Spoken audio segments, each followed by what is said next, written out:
It's 10. Is everybody all set? It's 6:30 p.m. on August 23rd. I'd like to call the meeting to order. And if we could please stand for the Pledge of Allegiance.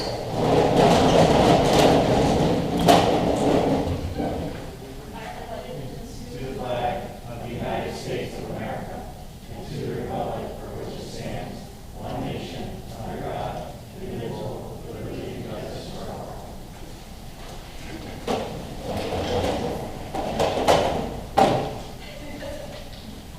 Thank you. Do we have any additions to the agenda? We do. I would like to add 7.1 under personnel, Stephanie Pope resignation, please. Anybody else have additions to the agenda? Great. Can I have a motion to approve the agenda as amended? Second. All those in favor? Aye. Aye.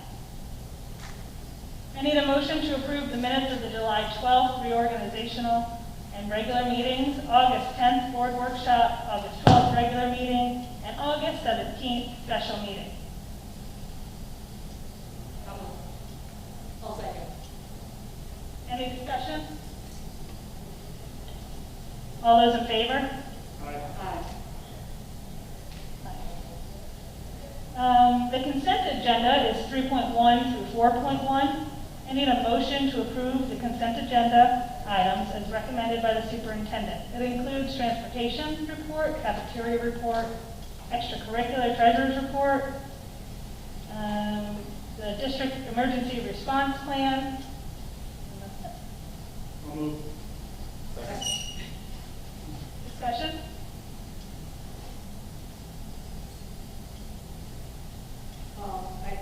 My only discussion point on that is I would like to ask the policy committee to relook at the policy about funds from defunct organizations and what happens with those and how they are handled. After that policy.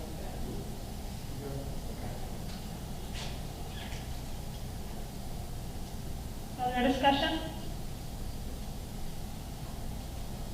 All those in favor of the consent agenda? Aye. Opposed? That brings us to 5.0. I'm going to turn it over to Mr. Dowsett to discuss the reopening plan. Thank you, Michelle. Thank you to all those who came out tonight and that are listening on our live stream feed to hear our opening plan and to share their respective comments. While we may have different opinions, respectful discourse is the only way to common ground and understanding. We do recognize that there are polarizing viewpoints on masking and vaccinations, and we fully understand as a district, whatever we do, some will be happy, some will not, and some will be neutral. However, I do plead with our community, whatever your opinions, we remain civil and respectful of each other and our district. I ask that people respect the fact that we are collectively working extremely hard to provide our students with a quality academic experience and at the same time keeping our learning community safe to the best of our ability. All of us sitting at this table either have children or grandchildren in this school, so we completely understand and sympathize with the struggles this pandemic has caused for all of us. Sometimes people forget that we share some of the same difficulties as you. Please understand the challenges all school districts have been placed under, and none of these decisions are easy. And whatever we decide, those decisions will be based on the objective of opening our schools for all students to return to in-person learning 5 days per week. We will listen to our governing authorities who guide our work, which will allow us to stay focused on our mission of educating every student every day. We recognize that last year was extremely difficult for our students, our faculty and parents in a number of areas: academics, social emotional learning, and with the burden of finding daycare and assisting us with at-home instruction. It was really difficult, we understand that. Consequently, we're putting together a plan that best meets the objective of how we can safely protect our students and families, our faculty and staff, while providing 5 days of in-person learning for all of our students.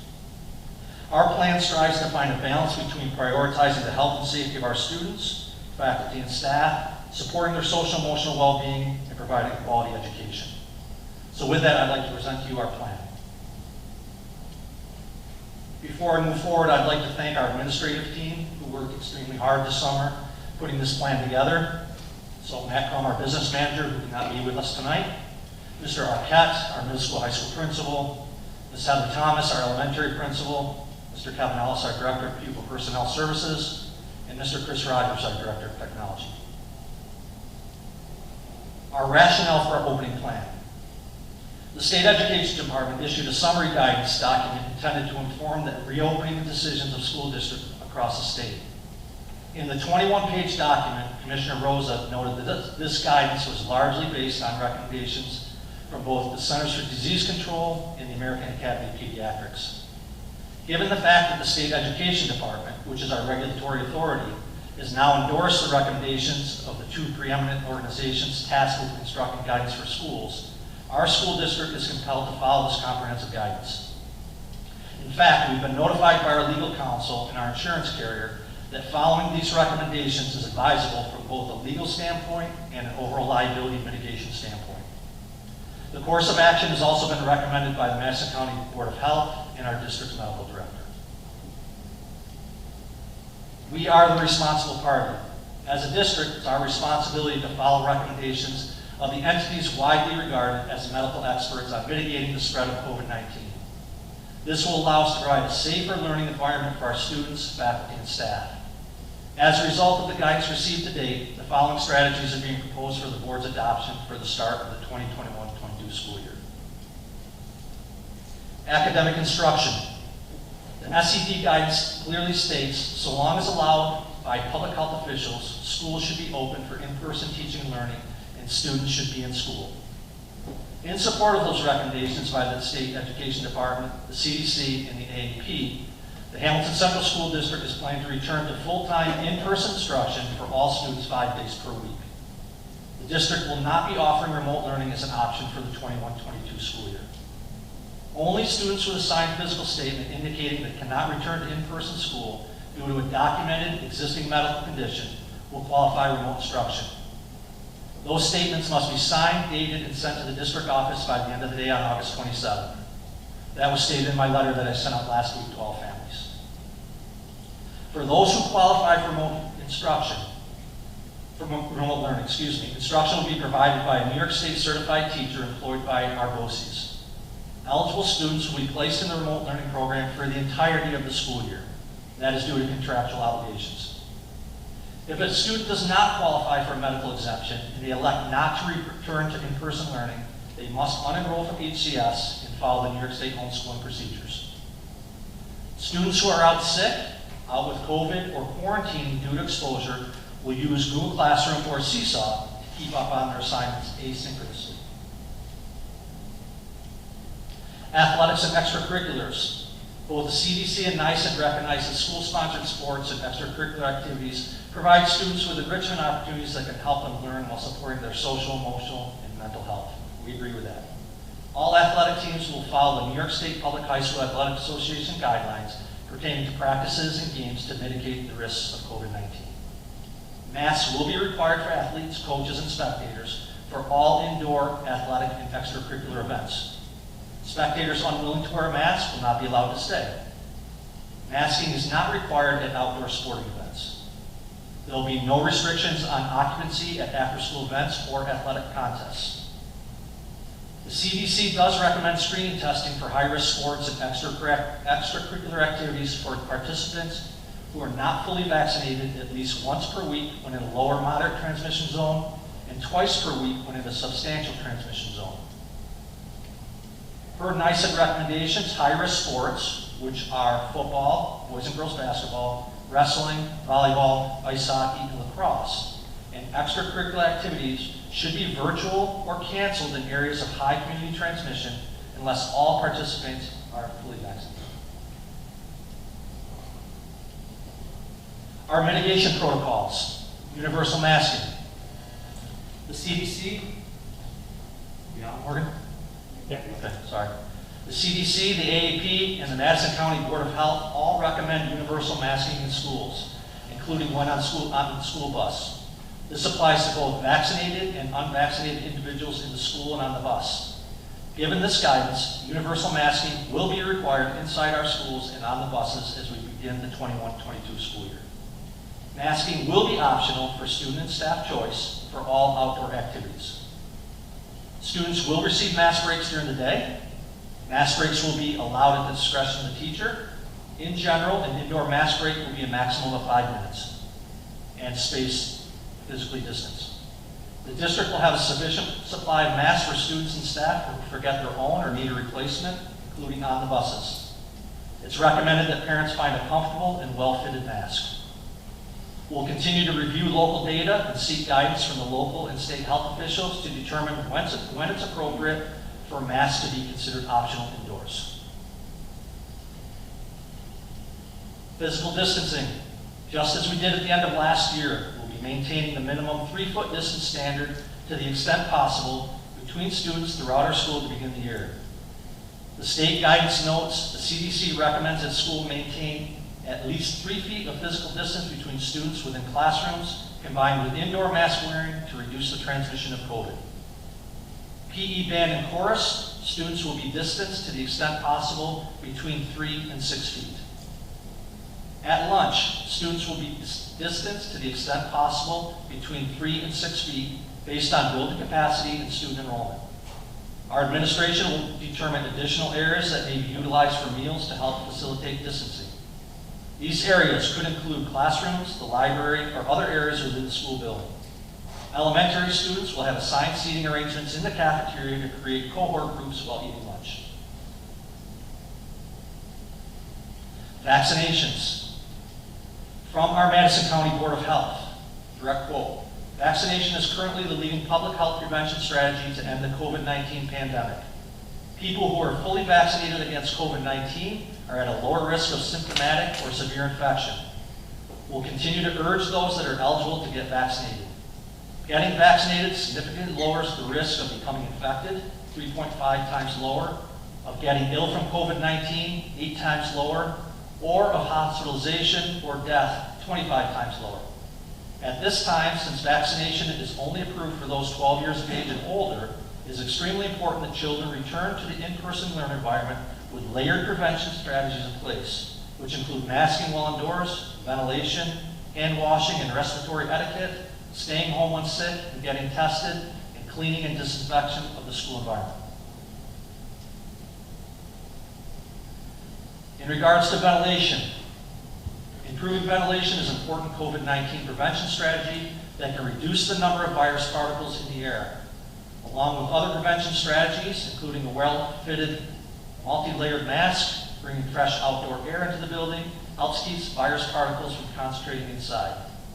NICET guidance is clear that school HVA systems are designed far beyond typical public standards. Schools that have had renovations in the last 20 years have systems approved by facilities planning that exceed the standards for COVID-19.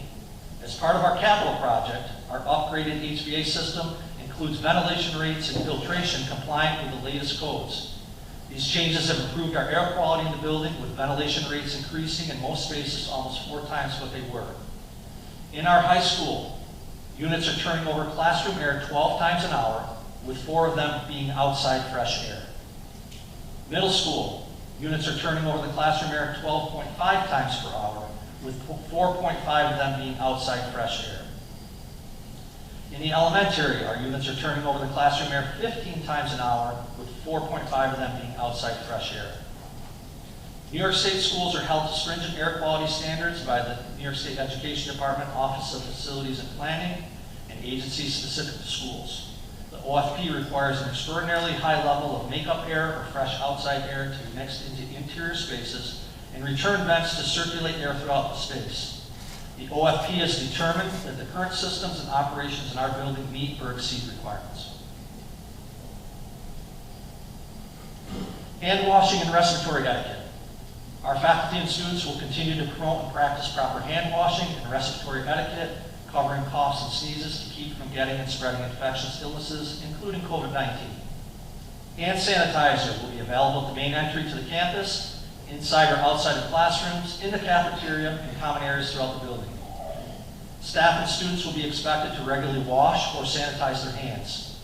The CDC recommends that adults and students wash their hands with soap and water for at least 20 seconds. When hand washing isn't possible, the district will provide hand sanitizer containing at least 60% alcohol for all students, faculty, and staff who can safely use it.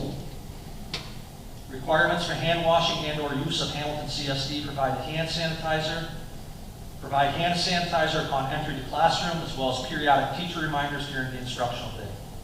Habitual and thorough hand washing after recess and following restroom breaks, before and after eating a snack or a meal, after sneezing, you blowing your nose or coughing into your hands, and for staff members after assisting a student when toileting. Student and staff health and monitoring of symptoms. The CDC no longer recommends that temperature screenings or screening questionnaires at school take place. However, we highly recommend that parents be proactive when it comes to children experiencing COVID-19 symptoms.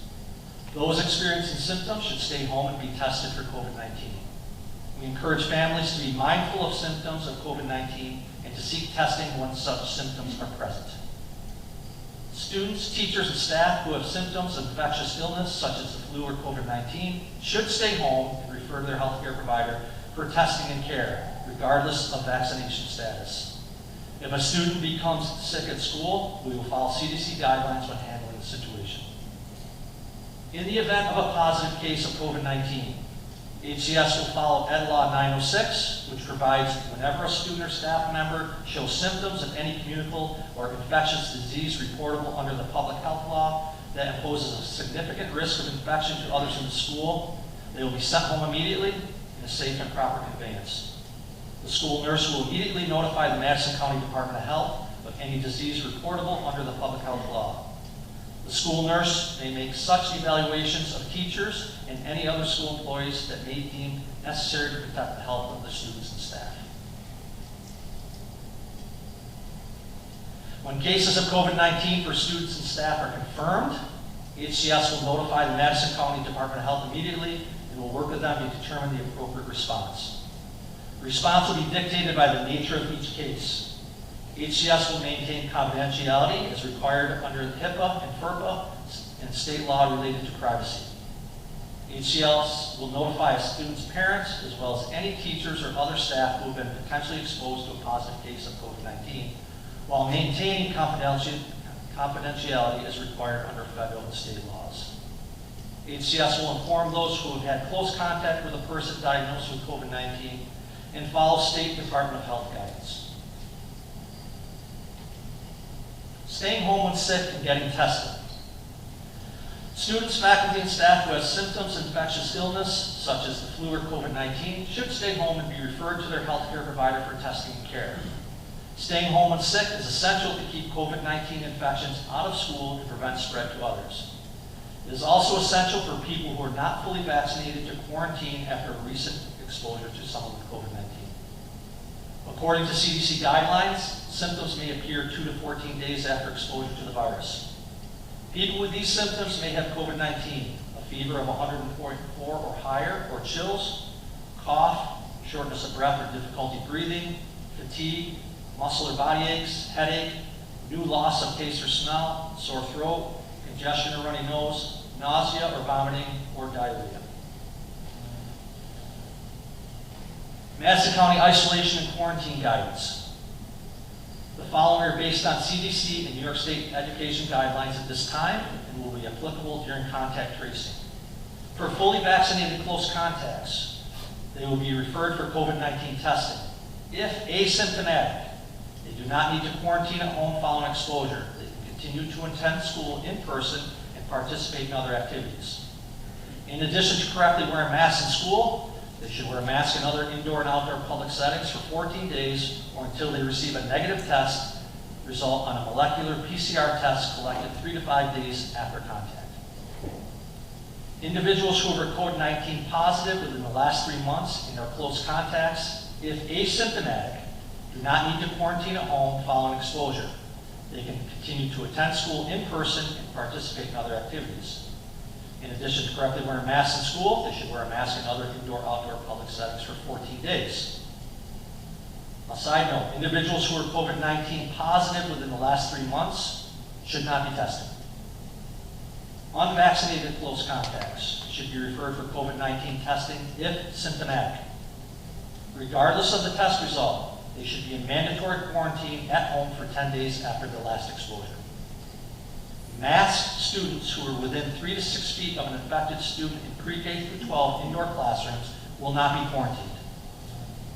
Students, regardless of mask use, who are less than 3 feet from an infected student in pre-K through 12 classroom will be quarantined, which is a cumulative 15 minutes in a 24-hour period. During lunch, masks are typically off when eating, so mandatory quarantine for students within 6 feet of the case. Gym, band, theater, and choir. If wearing a mask and 6 feet of spacing, there will be no mandatory quarantine regardless of time. Otherwise, we will review on a case-by-case basis. Buses, all ages. Mandatory quarantine in adjacent seats, in front, behind, directly across, for over 15 minutes in a 24-hour period. Shorter rides or individuals sitting further away, there will be no mandatory quarantine. Staff, COVID positive staff-to-staff exposures. We will use a general rule of mandatory quarantine for teachers, staff, or other adults in the indoor classroom setting within 6 feet for 15 minutes, cumulative within 24 hours. Mask use, vaccination status, and or COVID-19 positive within the last 3 months will be considered to determine who is quarantined. Some important considerations. Close contact is defined as someone who is within 6 feet of an infected person, laboratory confirmed or clinically compatible illness, for a cumulative total of 15 minutes or more over a 24-hour period. For example, 3 individual 15-minute exposures for a total of 15 minutes. There's an exception. In the pre-K through 12 indoor classroom setting, the close contact definition excludes students who are within 3 to 6 feet of an infected student, laboratory confirmed or clinically compatible illness, if both the infected student and the exposed students correctly and consistently wore well-fitting masks the entire time. The exception does not apply to teachers, staff, or other adults in the indoor classroom setting. It is recommended to have individual students in assigned seats to identify close contacts. It is of importance whether there is an outbreak, 2 or more clusters in the same school within a 14-day period.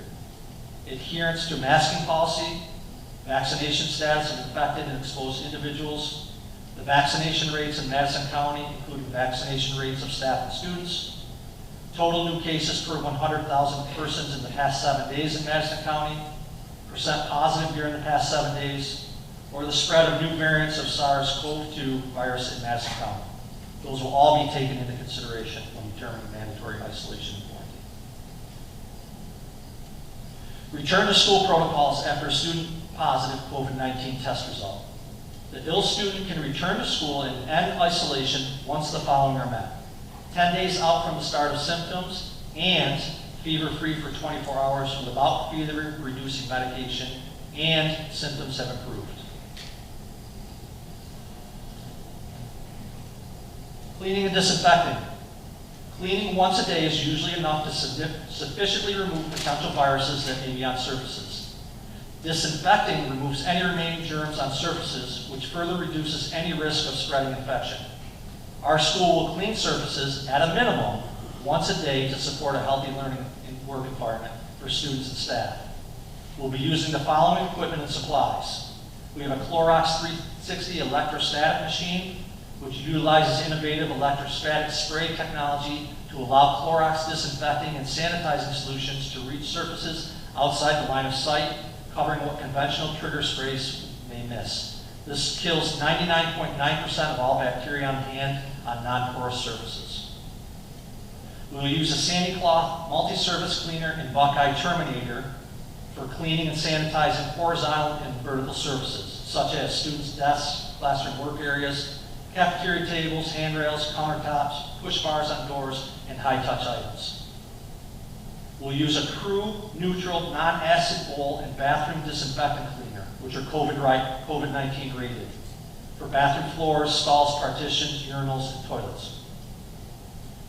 We'll use Buckeye Eco E15 and 274 floor cleaner for mopping and auto scrubbing of non-carpeted, non-restroom floors, our VCT and concrete flooring, in the hallways, cafeteria, and our health office. We'll use Virex 256 and Oxavir 516, which are both COVID-19 rated, upon special requests, multiple cases of flu, report of staff, MRSA, to inspect a grade level area, wings of a building, or a locker room. Arrival and dismissal. The safety of our children at HCS is our ultimate priority. Arrival and dismissal procedures will remain the same as last year to eliminate congestion and to help ensure that students are consistently safe and secure during these times of the day. Following procedures. So this is a map of our campus. This is how we ended last year. So we would ask parents to follow, if you're dropping your child off at school, to follow the red line, which is reverse order in the bus circle. The blue line is we'd ask general drop-off, parents to park in that area. Yellow line is for middle school drop-off and pickup, and the green line is our bus loop. Door 1 is for pre-K and K. Door 2 is for grades 1 and 2. Door 3 is for grades 3, 4, and 5. Door 4 is for middle school and high school. And door 5 is middle school and high school.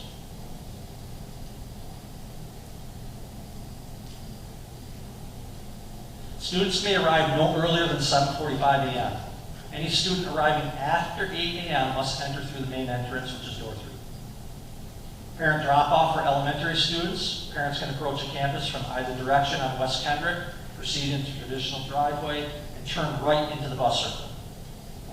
We would ask that parents and guardians pull ahead as far as possible before dropping students off in the bus loop to allow for other drivers to drop off behind them. They will then proceed through the loop and exit. For secondary students, parents can approach the campus from either direction, proceed into the traditional driveway, turn left down the map. Do not pull in near the visitor parking area. That is our bus drop-off area. All parents may also use a drop-off area on West Kendrick near the playground. Use of this area helps to reduce congestion in the bus circle and parking lot. Our bus drop. Students riding the bus will be offloaded in the visitor area outside the weight room, as indicated on the map. Walkers should enter the building at the appropriate grade level entrances, as indicated below. Students arriving late should enter through the main entrance, go directly to their classroom after checking in with the attendance officer. For pre-K and K children, any adult may escort the student to the drop-off point, and then we kindly ask for them to leave the campus. Student drivers, our registered student drivers will park in the student parking lot behind the bus garage and enter near the weight room door, which is door number 4. Our faculty and staff can park in the main lot or in the back parking lot behind our LGI. Please be advised, if you don't arrive by 7:40, you may be stuck in traffic. So we went through the door entrances. Dismissal protocols. Bus students should go directly to the bus located in the visitor area outside the weight room, sit in their assigned seat. Parent pickup. Students will be picked up. Being picked up will be dismissed upon parent arrival, same as we did last year for elementary students only. A staff member will radio into the classroom for the children to be dismissed and should immediately go to their parent or guardian driver in the bus loop to exit the campus. We ask that you please exit campus immediately upon pickup. Walkers will be expected to exit campus immediately following all physical distancing protocols. And student drivers should carefully, slowly exit campus upon dismissal at 2:45. Dismissal times. Students will be dismissed through the same door they entered in the morning. Our AM pre-K times are 7:50 to 10:40. PM pre-K is 12 to 2:40. Grades K through 5 will be dismissed at 2:40. Middle school, which is grades 6 through 8, will be dismissed at 2:45. High school, which is grades 9 through 12, will be dismissed at 2:45. Please note, elementary families should plan to arrive for pickup at 2:35, while secondary families should plan to arrive at 2:45. Our bus expectations, students will be required to wear masks at all times. Per the CDC's order, physical distancing is not required on school buses. Bus and motion rules. Those are our standard HCS bus rules. They will be applied and strictly enforced. Students are required to stay in their assigned seat at all times. No food or drinks are allowed on our buses. Visitors and volunteers. At this time, the district will allow visitors and volunteer access to the building with proper compliance with our mitigation procedures. Visitors and volunteers who have symptoms of infectious illness, such as flu or COVID-19, should stay home and seek testing and care. The district does reserve the right to limit non-essential visitors, volunteers, and activities involving external groups or organizations in the event there is high COVID-19 community transmission. Coping and resilience. We recognize the impact COVID-19 has had on families emotionally. Therefore, mental health support will be provided to support the emotional well-being of our students and staff. Counselors and teachers will assess all students pre-K through 12 to determine their social emotional needs. This will be done through the use of our universal screener, daily observations, and conferences with students and families. Counselors will provide services, including access to mental health support. So we ask that you please contact your child's school counselor for more information in regards to that.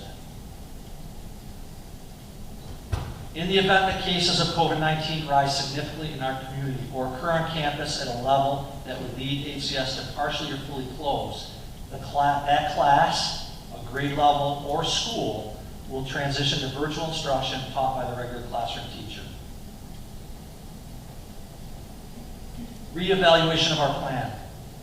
As you know, the situation with COVID is continuously changing, as are the protocols and measures needed to keep students and staff safe. Plans will remain flexible to accommodate potential changes, and these protocols may be modified as needed. As adjustments become necessary throughout the coming year, it's our plan to keep the community informed of those changes and updates. The Hamilton Central School District website will provide you with the most up-to-date information and correspondence from my office.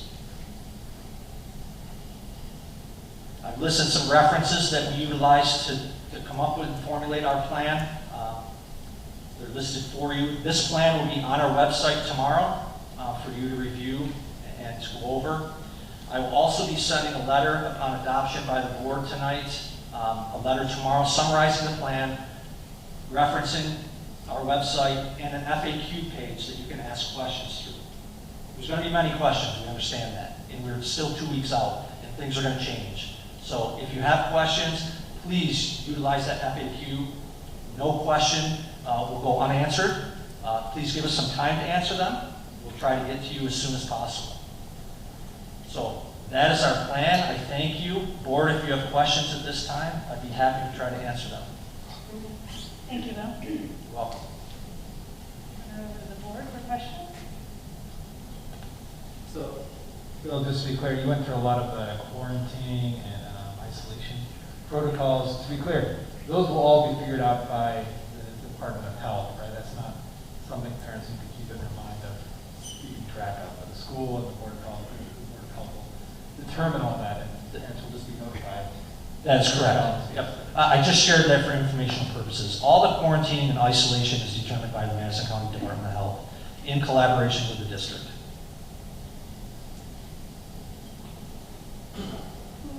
Who will be responsible for doing the testing for athletics?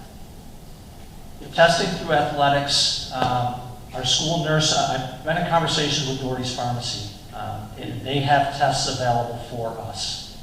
So in conjunction with the provided tests from Doherty's, our school nurse will do the testing for athletics. We also have a grant through the Madison County BOCES that have allocated 5,500 tests to us throughout the district for the school year that we will utilize. Those tests, unfortunately, will not be available until mid-September.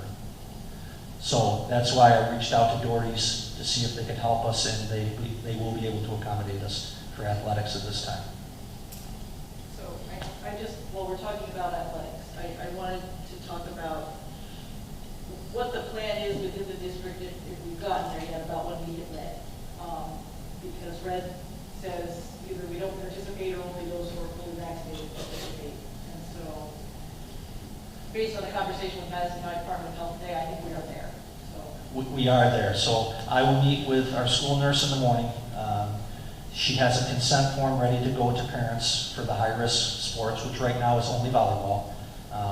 And if you are vaccinated, you're not susceptible for testing. If you're unvaccinated, you will be susceptible to testing. So that form is ready to go tomorrow morning. We'll work with Doherty's to have tests provided to us, and we'll start that process. Also, along the lines of athletics, are we keeping informed about the other schools that our kids are going to be playing against and what their policies are to make sure that they're all following the same guidelines that we are? So yes, we have a weekly meeting with all the Madison County superintendents with the Madison County Department of Health. We also have a weekly meeting with all the BOE superintendents. So we will be sharing those, each school's plans, and we'll try to be consistent as possible because we all recognize that we do share students, and we are going to be in contact with other schools when we start athletic competition and extracurriculars. So we want to be consistent as possible to help keep the spread as low as possible and mitigation strategies consistent. Is there any testing planned for unvaccinated faculty and staff? There isn't at this time. If we're mandated by the state, that has to be locally negotiated with our unions. So we'll have those conversations with our 2 union leaders internally, and the tests through BOCES can be used for that. So we will have the capacity to do that. It's just a matter of if it's mandated by the state and if it's we come to an agreement with the 2 unions. Because I think you're going to have a similar answer on this, can you also speak to requiring vaccination of all faculty and staff? Yeah, so we've been in contact with our school attorney and we're waiting for guidance whether we can do that or not. So at this time I can't answer if we can mandate. I know some Syracuse City Schools has mandated it, and that was locally negotiated with their union, but I don't know what their legal counsel has informed them. So I will not proceed with that mandate until advice from our school council.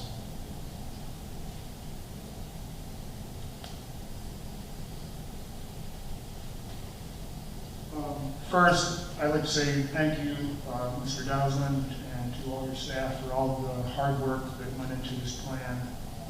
It's very detailed and professional, and I really appreciate that.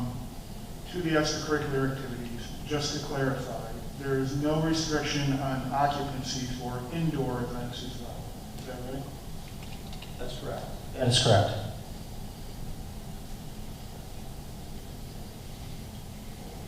I assume, however, we would have the right to change that if we need to, or if we had guidance. Yes, we could. And then could you just speak to how much flexibility there is here in the rationale? I mean, it's pretty clearly, I think, lays out that a lot of this is mandated, if not all of it, is mandated by outside agencies, and it would be really difficult for us to go against this without incurring any significant liability. That is correct. We have been advised by both our school council, our school attorneys, and our insurance carrier that it would be not in our best interest if we went against the recommendations of our governing authorities.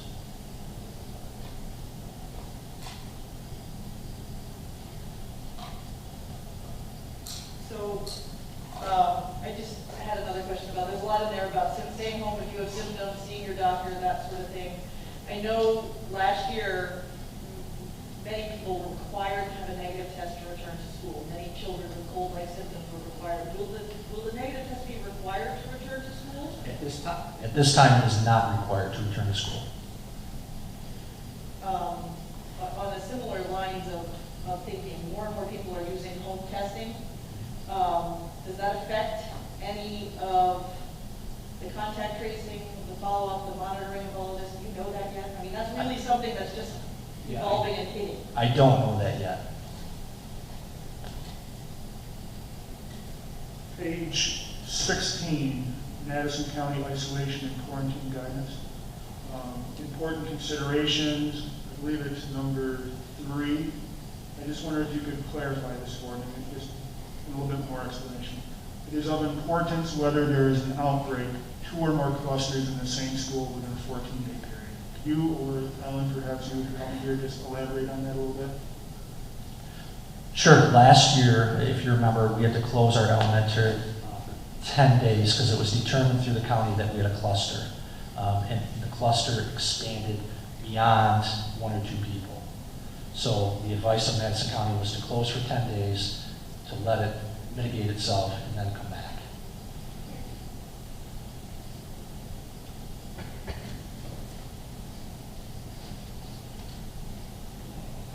The other thing, just, it's interesting, because I have read this, I don't know how many times, and now you're presenting it tonight.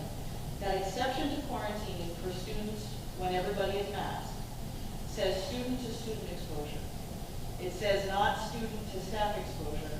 It doesn't say, what if it's a staff to student exposure? What is, is that, literally, I've read this, I don't know how many times, is that just? Yeah, and that's, Just hit, is that something we still need to clarify with you? yeah, that's going to be a point of clarification on our Thursday call with the Department of Health. Okay, thank you. You're welcome.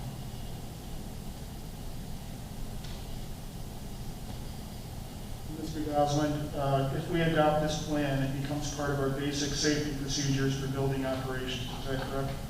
That is correct. And is there any significance to that being so in regards to our code of conduct policy? Yes, so all of our procedures that would be adopted in this plan would be enforceable through our code of conduct. Thank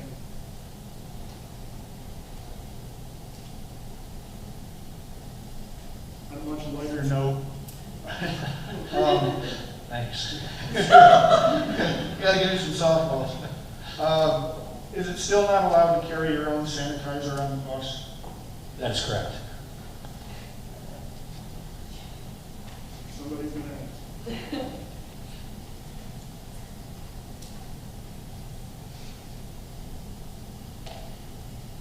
have other questions from the board at this time?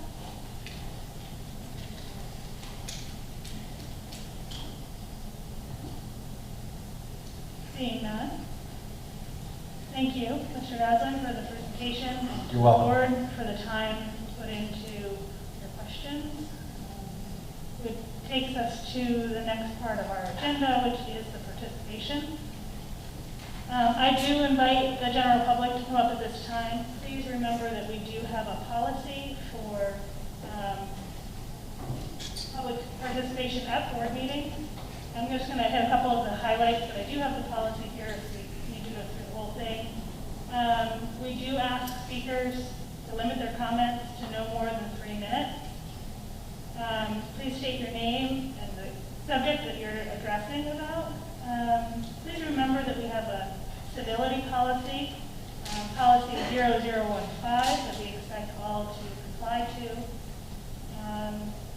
And responses from the board members during public participation will be limited to asking clarifying questions, and the superintendent will get back to any questions after the meeting. So we will have you come to the front if you have anything. I do have one online question that I'm going to start with while somebody comes to the front, just to help while you walk up. So this actually goes to Mr. Marquette. The first question is, when will the supplies list for 9th and 10th grade be prepared and sent to families?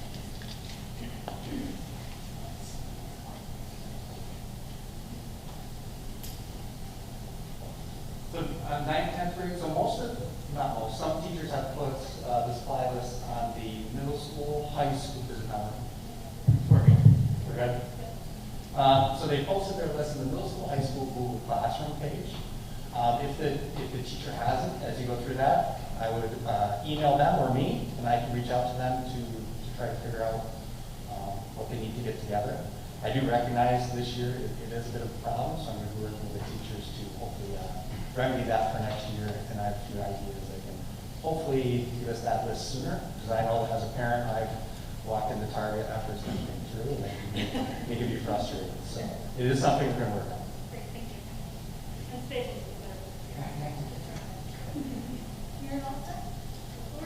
Hi, thank you for hosting us and for all the work you've done. My name is Laura Ratten. I'm one of two, soon to be second grader. I'm very excited. A little background for me is I'm on the opposite end. I'm not dealing with kids, I'm dealing with the geriatric end. So I know the verbiage from the Department of Health is painful. It is painful to read through. And I think you guys did a really great job of touching upon all those really complicated topics. Several questions were answered that I had sent emails before. Thank you, Bill, for getting back to me. Several questions were answered, and I appreciate the policy being read and discussed. But there are a lot of questions I had, and they don't have to be answered. I'm just throwing them out there just for food for thought, just to get our brains all on the same wavelength. When we talk about testing, you have one school nurse, correct? How many students? 500. Am I at? Approximately 583. 583 students to one school nurse. You're going to implement testing with your athletics, correct? What kind of testing? Are you doing rapids, PCRs? What type of rapids are you doing? Are they AVIC? Are you going to have an on-site rapid testing machine, a Veritor machine? When you complete these, who's comping the nurse on this? She needs to be comped. Staff could be comped if you get the nurse to comp them. When you talk about rapid supplies, because of the variance in rapid supplies, you would have to have rapid competencies that differ based on what you're given. So you would want to communicate with Authority Pharmacy, whoever else is giving you your supplies, exactly what it is. Is the pharmacist able to assist the school in getting that immediate comp out? There are outlines for them, okay? The accuracy of rapids we know is not up to par with PCRs. If we're looking at PCRs, we know the turnaround time is several days, even at best. I think that the school should maybe look at a plan when you're looking at PCR testing versus your rapid testing, maybe having those rapids on site for even kids that are symptomatic that already end up at school. We know that happens, right? I have 3 kids. I shuffle them out the door. Sometimes somebody has a sniffle. It happens. The temperature testing initially too, I love the idea that you're getting away from it, but that's a protective measure right from the beginning, right? We screen everybody in our nursing home, which by the way takes care of 92 people, and we have about 15 registered nurses on site. We have 160 staff to monitor a COVID outbreak. Everybody in my facility was vaccinated last year. We had 44 positive patients. We had 3 deaths. Masks are not going to save us. I love all the other infection control methods you guys talked about. They're awesome. UV lighting is another alternative. You can disinfect on a large scale with UV lighting. So that might be something that you want to look into. So something we did at the nursing home, very effective. And we've done that across the board at all of our 5 sites. When we talk about the nurse being responsible for over 500 students. I do need, that was a sign to quickly, sorry. I'm sorry, okay. I just was wondering if the board would maybe elaborate on some support offered to that person. It's an overwhelming task. I feel she might be, or he, slightly underprepared for what, if something does happen. I have several other points, but you said the FAQ. Didn't you, Lawrence? Yep, thank you. And please send other questions if you have them, and we'll put those on the FAQ so that we can help inform everybody. Because I do think it's important that all of our questions are shared and answers are shared. Thank you very much. Anybody else at this time? Yes. Hi, my name is Brenton Sullivan, father of 2 elementary students. Thank you very much, all of you, and those directors who weren't here in preparing this really elaborate plan. Quick question, could we be told what percentage of staff and faculty are vaccinated? I know you have privacy concerns, but like a number, perhaps?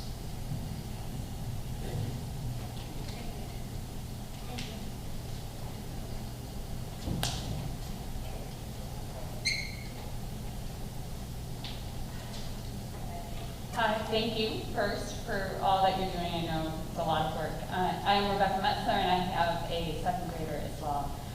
I first want to say thank you for all the precautions you're taking, including masking. I think it is a really important thing to be doing, so I really appreciate it. And I know my son does as well. He actually wears a mask all day at the daycare, even though they don't need to, just because it makes him feel safe. One question I do have is what happens, and once again, the second graders had some quarantining last year, what happens if like a whole grade gets quarantined? Are we going to have remote, like will we have the ability to flip to remote school for that period of time? Or is there something else that will happen? Just once again, recognizing that we don't know what will happen in the upcoming year. Thank you. Thank you.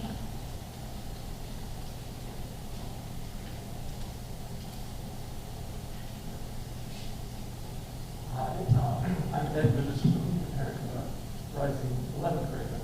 And again, I want to thank you for the work you did on this plan and onto it, and to applaud the focus on masking and keeping our children safe. One thing that I'd like to ask you to consider, or if you have considered, is a vaccine mandate for students. I guess as of today, the Pfizer vaccine is approved for students 16 years old and older. So it seems like just as we require measles vaccines to go to school, we're now in a position to require a COVID vaccine for those students for whom it's approved. Thank you.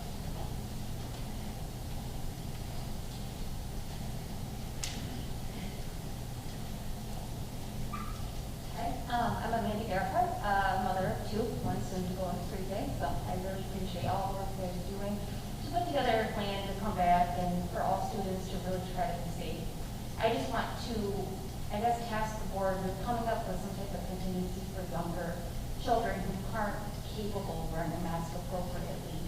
And listen to the feedback of the teachers, right? There is mandates and there are suggestions on how to wear a face mask so that it is safe. And I just don't want my child or any other child to run the risk of not wearing a mask correctly and then getting sick because of that.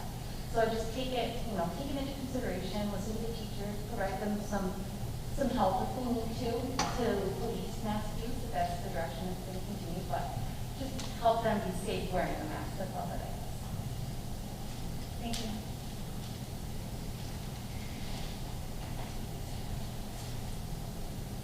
Will you step up just for those online if you have anything? If you have anything, please make sure you put it in the chat now. That's just a reminder.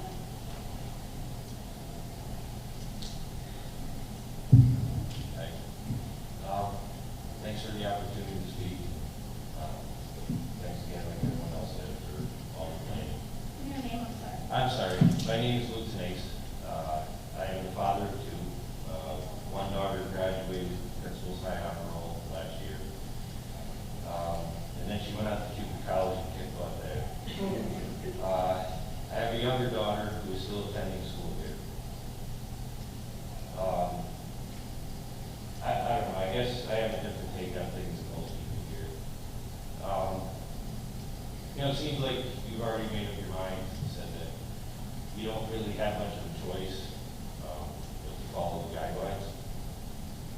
I wonder why the board is here if you don't have a choice. My older daughter, a lot of things were taken from her. A lot of things that all of us enjoy.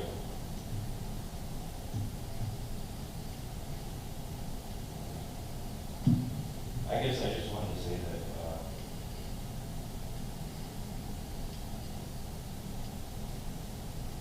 just be grateful that you guys were able to go through elementary school and school without the same.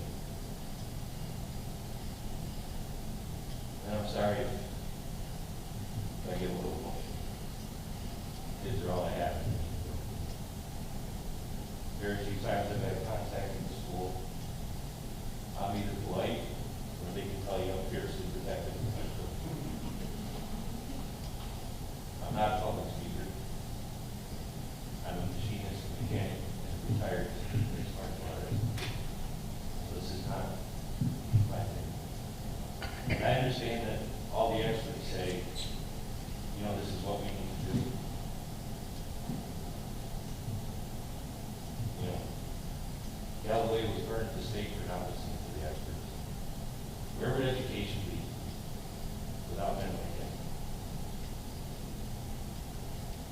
one of us had seen for last year.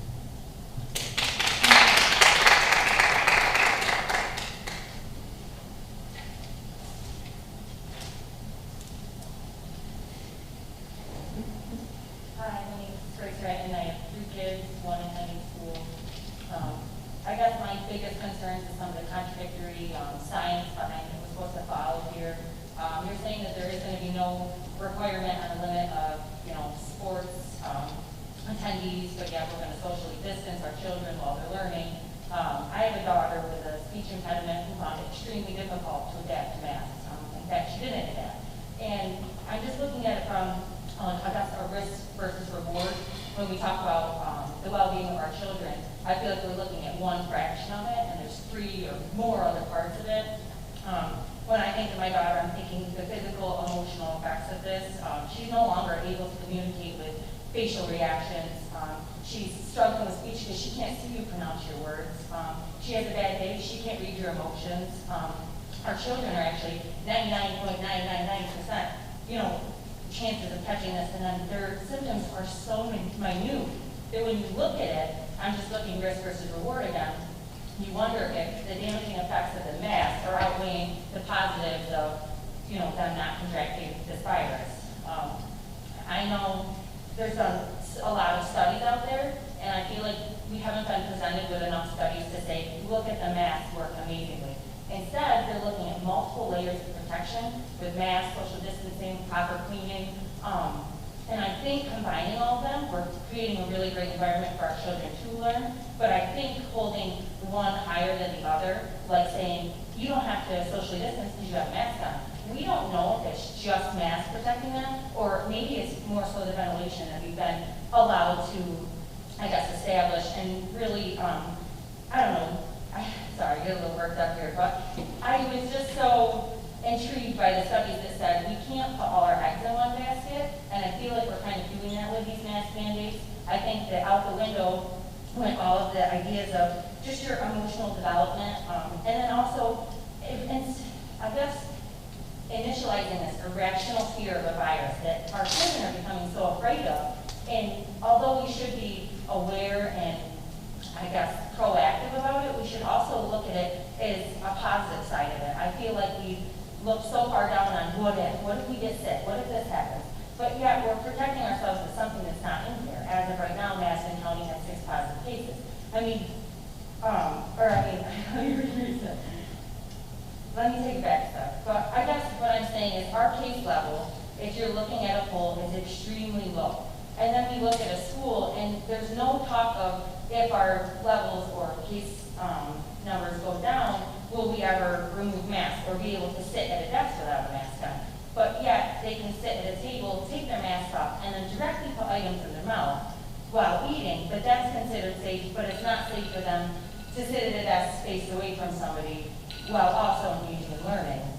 So I guess just the contradicting points of what's allowed when and where, it seems sometimes more out of convenience where we're following some of the rules, but we still want to have sports. Or, I guess that we could look at it to where it's either across the board or nothing. And even if you look at masks, 27 minutes is what you have for a mask to be effective.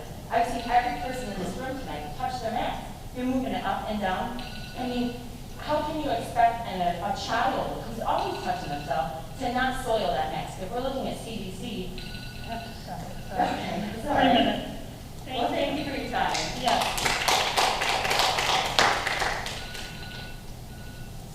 I do have one online question, so if somebody else from the audience here would like to come forward while I read this, please do so. The online question is, has the district considered any learning support personnel to assist students in quarantine? What if a quarantine becomes a positive case and the break from the in-person learning could be quite prolonged? Michelle, who was that question from? Laura Hartman?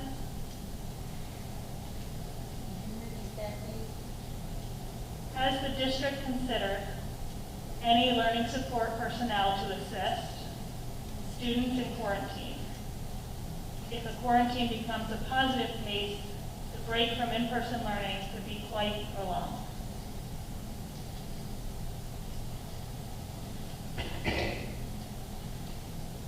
Anybody else in the community?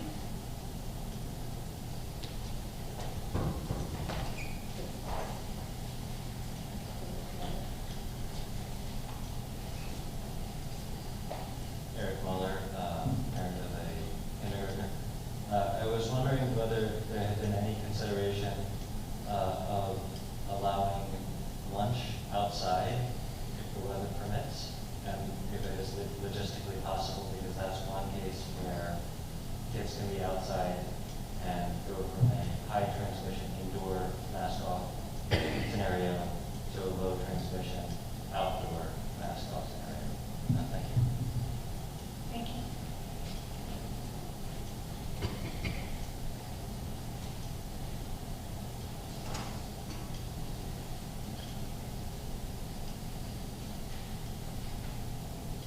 Last call? Anybody? I only say last call because somebody's standing up. Good.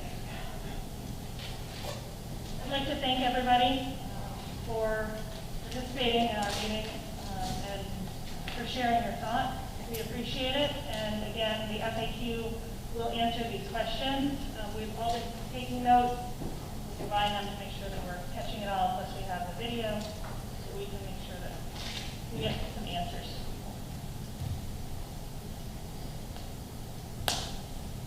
That brings us to personnel. I need a motion to accept the resignation of Stephanie Hope as occupational therapist effective August 20th, 2021, with sincere appreciation for services rendered to the district. I'll second. Discussion would be in executive session. All those in favor? Aye. Opposed? I need a motion to approve the appointment of Matthew Haley as a probationary building maintenance helper effective September 8th, 2021, as recommended by the district, recommended by the director of the facilities, business manager, and superintendent. I'll second. Discussion would be in executive session. All those in favor? Opposed? I need a motion to approve the 2020-2021 APPR implementation certification for the 2021-2022 school year as submitted to SED as recommended by the superintendent. I'll second. Discussion? All those in favor? Aye. Opposed? I need a motion to approve the following FFA overnight trips for the 2021-2022 school year as recommended by the secondary principal and superintendent. The Board of Education reserves the right to cancel the trips if circumstances should arise concerning the safety of the student. I'll move. Second. Discussion? I guess my question would be, given that many of these trips are completely off-site, would these students be expected to follow the same rules they would in school while they're off-site, or are they expected to follow the rules that are present there? The rules, they're still held accountable for our code of conduct, even though they're off-site, Because it's a school. because it's a school function. Any other discussion? Just to be clear, is this extracurricular activity, would there be some kind of testing, surveillance testing involved with these students, maybe upon arrival or return from a trip like this? Yes.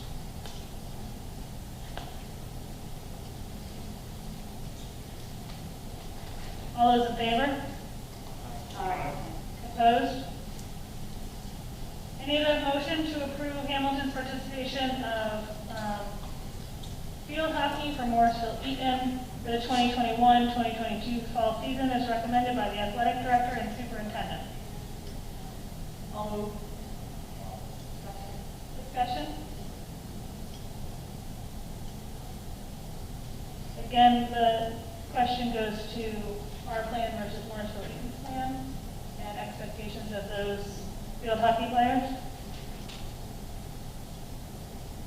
Yes. Morrisville Eaton has I believe, a board meeting tomorrow evening that they're presenting their plan. So we would work with their superintendent and athletic director to make sure that we are compliant and consistent with both parties. Great, thank you. All those in favor? Aye. Opposed? I need a motion to adopt the reopening plan for the 2021-2022 school year as recommended by the superintendent. I'll second. Discussion. Bill, just because it wasn't spelled out in there, I assume there will be the chance to modify this plan going forward in terms of just for some suggestions tonight that might be useful and things that those modifications could, like minor modifications could take place without a board meeting. Is that correct? Absolutely. There are some really good points that were brought up tonight and some suggestions that I think we should consider. And our plan is very fluid and could change day to day. So we'll make sure that the plan is a breathing, living document on our website so the public can see those changes. And if anything changes, we'll communicate that to the public. The FAQ is going to be open. We have 2 weeks before school starts, and things are definitely going to change in those times. So the plan is going to change, absolutely. And I just want to acknowledge everybody that came and spoke and say thank you.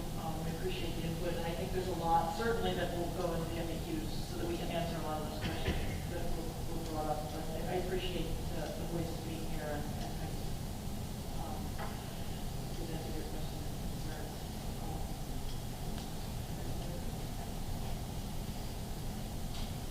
I as well would like to thank everybody that took the time out of their night to come here and state the case. As Mr. Dowson mentioned, we all have kids in school. This is hard on all of us. It's not easy. The thing about being a board member is it's a lot harder on this side of the table than that side of the table. There's things we have to take into consideration that, as just a parent, you might not otherwise. Now, in the plan, the thing that really stuck out to me, excuse me, is, quote, "We have been notified by our legal counsel and our insurance carrier that following these recommendations is advisable from both a legal standpoint and an overall liability mitigation standpoint," end quote. That's huge. Furthermore, this plan follows the guidance of the State Education Department, our regulatory authority. The guidance was formulated from the recommendations of the CDC and the American Academy of Pediatrics. This course of action is recommended by the County Board of Health and our medical director. So we have to take that into account. As a board member, it would be, in my opinion, irresponsible to go against that guidance. And as much as I want things to get back to normal, I wish we could, be there now, but it's just not the right thing to do at the moment. And again, this plan is fluid. We all have high hopes. It's hard on all of us. I hope it is too.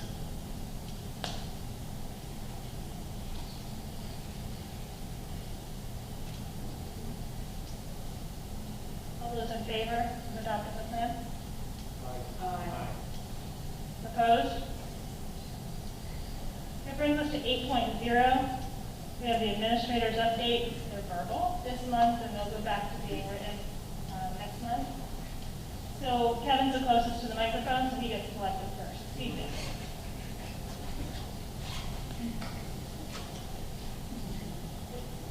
Thank you, good evening.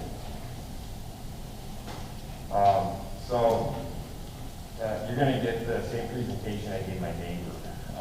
He sent me the other day because working on our backyard, what is it the principals and administrators do in the summertime, really? What do you really do? So it's all prepared, I already gone through it with the neighbor, so. It's fine, you get that question every summer. So we've been pretty busy today. We actually did our summer curriculum work with our special education team. We did an annual retreat with the special education team. One of the things that we did at our retreat this year, it was kind of new.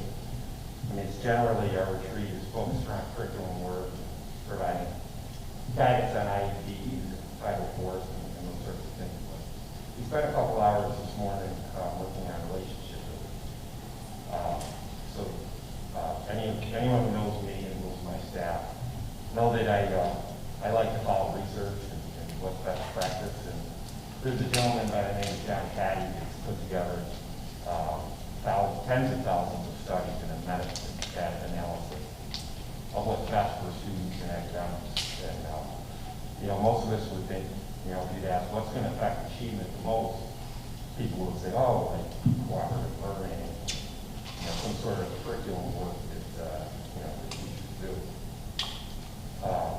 But far and away, the thing that affects academics the most is something called collective advocacy.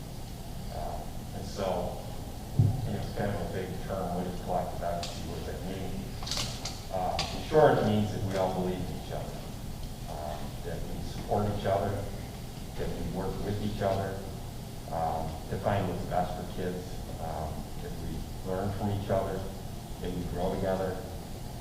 So, part of having a collective advocacy for each other, and that's teacher to teacher, administrator to teacher, but it's also teacher to student. If you believe in your students, the students believe in each other. So we believe in each other.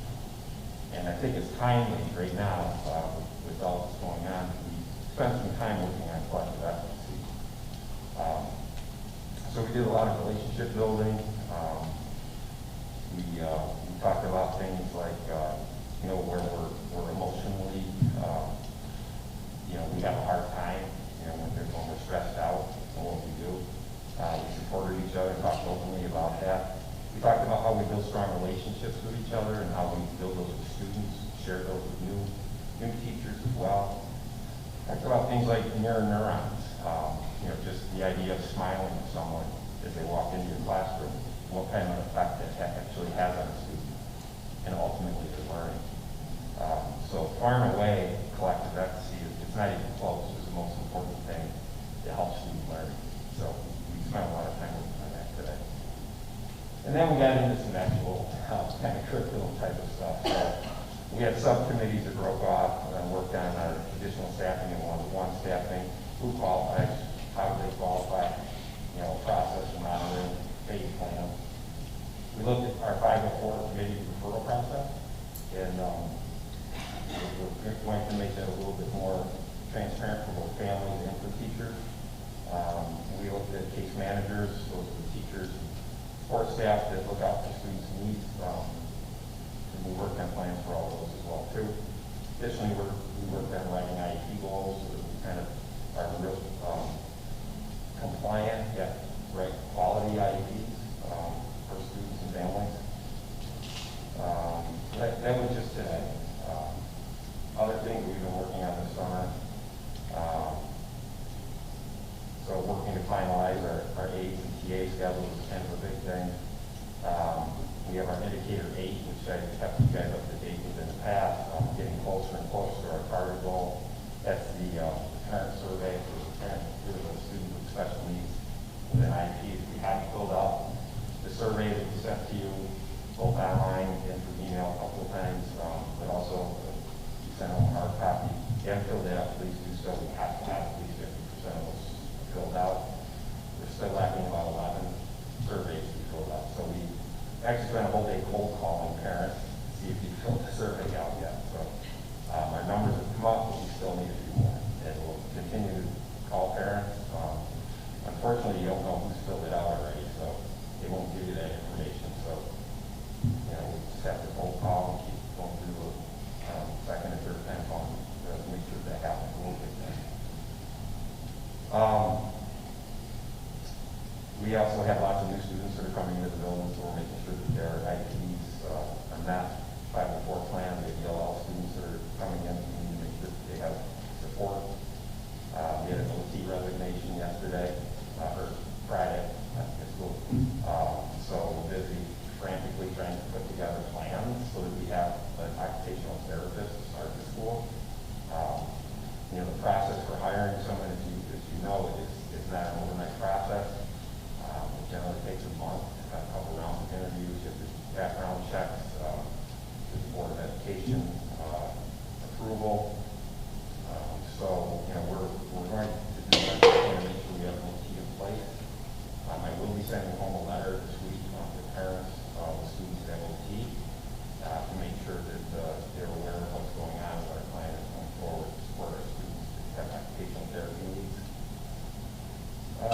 I've been working with the Kellerman Center to secure Debbie Patrick. She was the behavioral support specialist that we had last year that was very instrumental in helping teachers and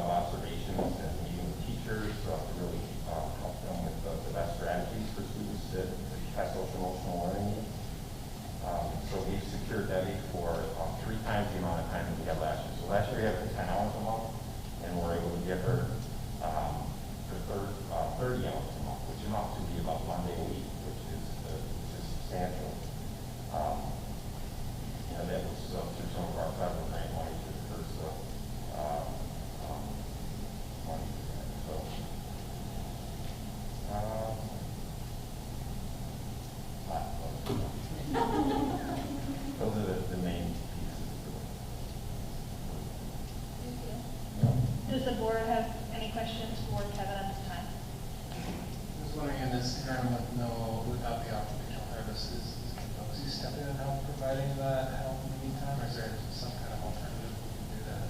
I've reached out to both these, Jim Weaver up there to lend us some support. So he's working on it. He's already given me some leads, some retirees. So one of the things that we may come to is hiring an interim if we have to.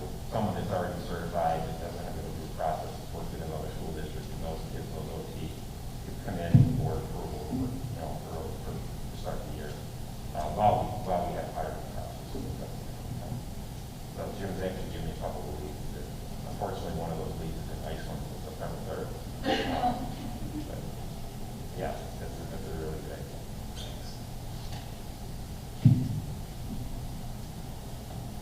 Thanks.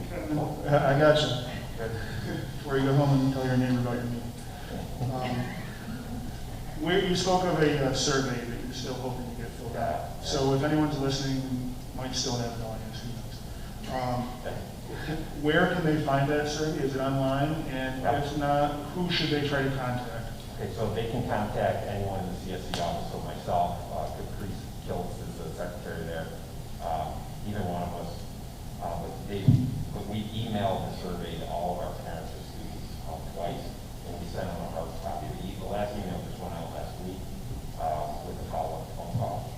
So we actually do have a few families left that still haven't contacted, and we're through the phone, but they should have it in their email box. If they don't, certainly they can reach out to myself, 315-824-6350. To get that. Last, and I'm sorry, it is online in the email. There's a button to click on it, takes you right to the survey. It's 5 questions, and they're hit all the questions. So it's very quick. we put in your due diligence. Right. Mental health is a huge topic this year, and it's exciting to hear that you and your team are on top of that. So I thank you for all the work you put in this summer to helping tackle that issue, because I'm sure it will become something that is part of your everyday. Thanks Yeah. again. And I'd add with the mental, the SEL needs and mental health, we are having a 2-hour professional development with Debbie Patrick and Daniel Bennett, both behavioral support specialists.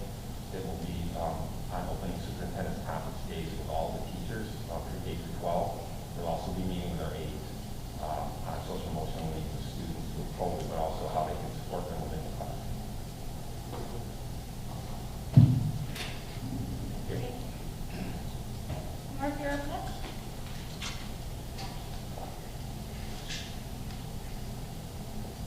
Hello, everybody. So our sports season did start today for JV varsity.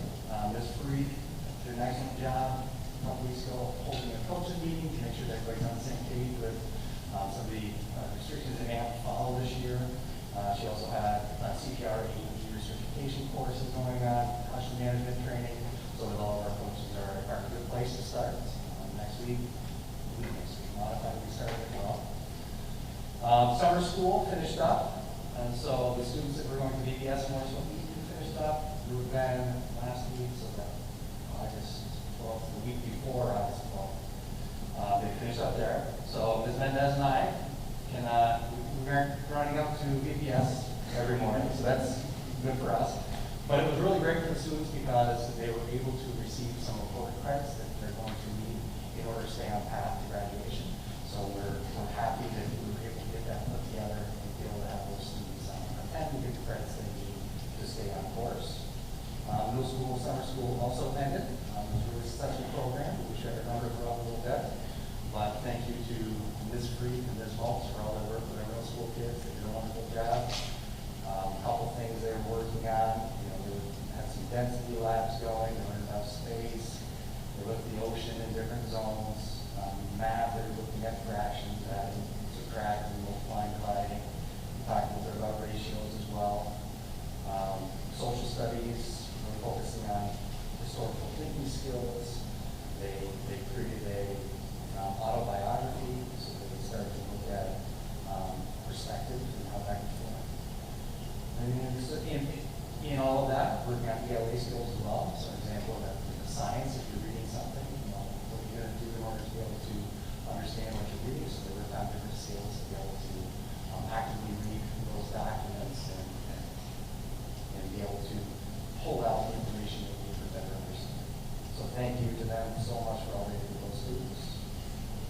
end of July, AP exam scores came out, so a lot of students ran their computers to see how they did their AP's exams. I looked at the overview, and what they do is they provide our scores, but then they also do a comparison to New York State, and then a global comparison. I was pleasantly surprised that, overall, UCS performs above New York State and the global average for scores. The secondary steering team during the year was working on an alumni survey. So that was sent out to the senior class, so the class of 2021. So I started receiving some responses on that. I'll probably send another reminder out to you that kind of ignored my email to that, but we sent it out, and we're starting to get data, and hopefully from that, start to see some patterns form, and then move forward with that survey. One thing that we were trying to do with getting to this class is just going out. Okay, are these questions worded the way that we think we're getting reliable data? So we're kind of using this as a test to see if we need to change anything so that in the future when we're sending out to different groups, we're collecting some really good data that we can use to help us in our decision-making process in the future. And as everyone was saying, 2 weeks till school starts, so we're definitely busy. I want to thank Randy and his crew for all their work. The school was, normally we take all the desks, we put them in the gymnasium for these exams, but we had desks all over the place. And there's still some, floating around in different places. But the amount of movement of materials and cleaning up rooms and setting this space up, okay, that's not gonna work, but we gotta set this space up. And then doing the normal summer job they do, short staffed as well, so you're doing a wonderful job.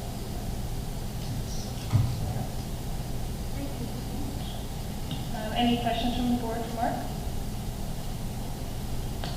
I don't know if you're speaking about AP test scores. I don't know if you know, but the AP test scores, if you're in the mountain time zone, come out at 5:30 a.m. I know that because somebody woke me up to tell me.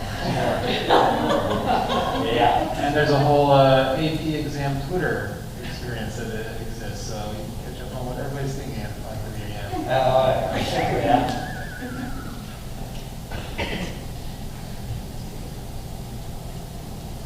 Mark, I just thank you for the work you've put in over the summer, and good luck on the first day of school, because I'm sure it's going to be fun. Thank you.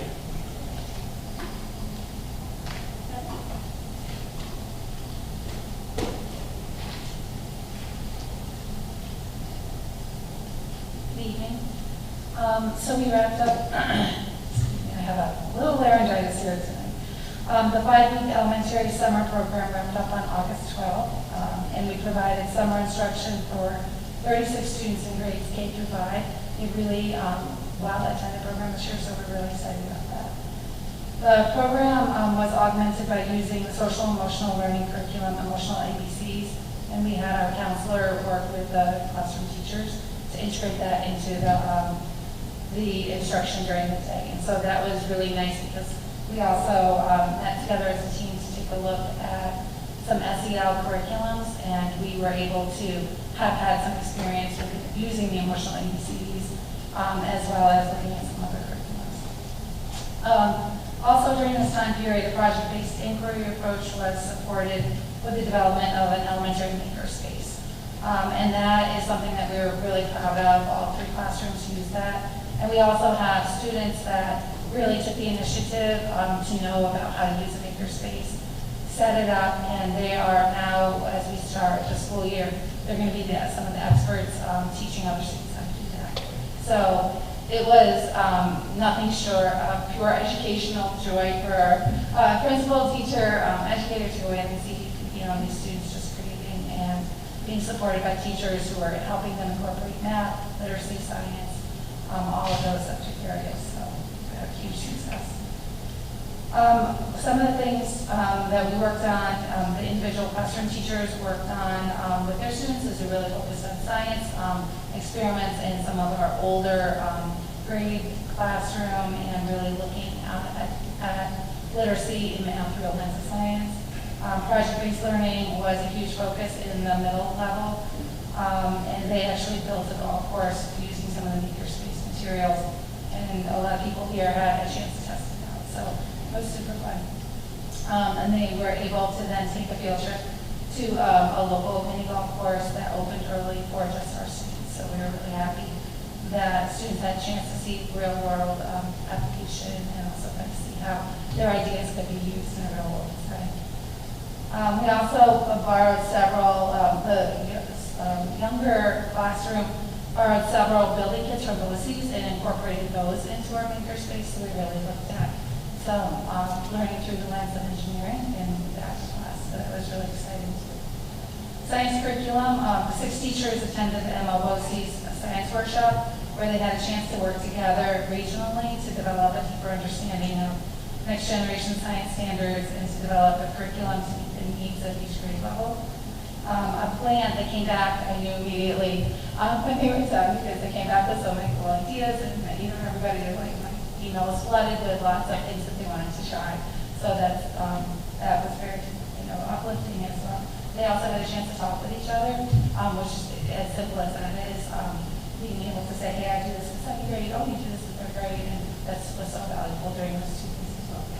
So they kind of came to a consensus that they wanted to test out using a kit from OHM OCs in the upcoming year, and everybody immediately jumped on that and made plans to do that, incorporate that curriculum into this upcoming year's science curriculum. So some of the units that will be taught in kindergarten, physical science unit on gravity and motion, first grade, a life science unit on animals and survival, and so forth. So they have a plan already to roll. Math curriculum was really successful this summer. So all of the teachers have met together, and they've also worked individually to review various math curriculums. So you remember last year I talked about, I ordered all of these different sample curriculums, and we had kind of some twists in the road and just didn't have the time or energy to really focus in on it. So this summer we did. And we've had lots of really good conversations. Teachers have worked together again. We had representation from every single grade level. They've been able to really take a look at the current curriculum that we use and all of these other different curriculums, contact some of the reps from companies, ask questions, really dig into it.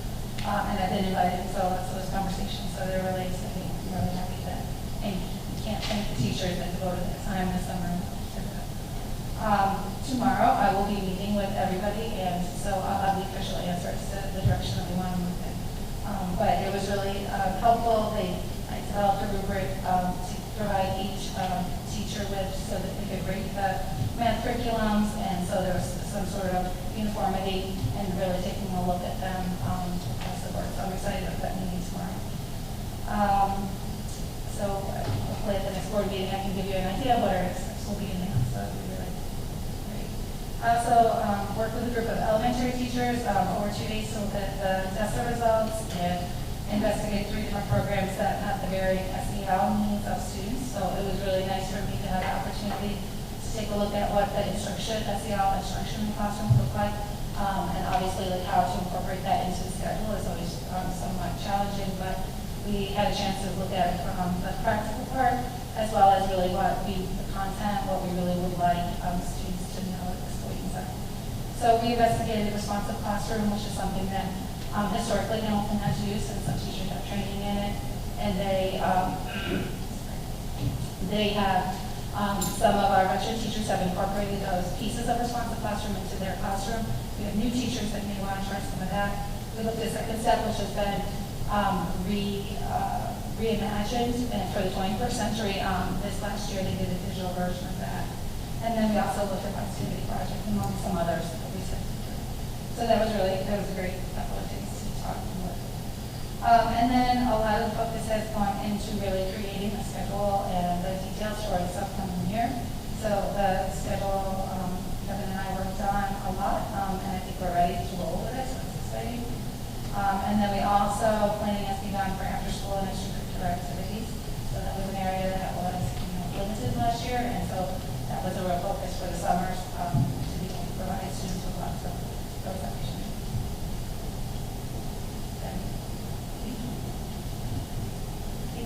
Anybody on the board question?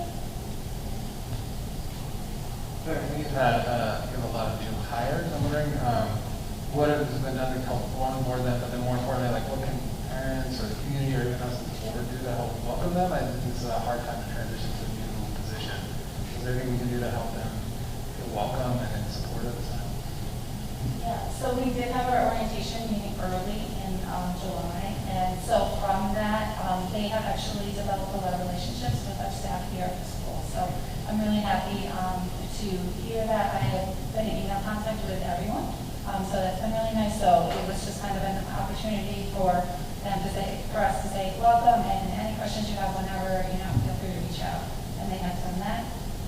And then also they come in and work with their mentors to set their classrooms up to really just have like a comfort level of in the school.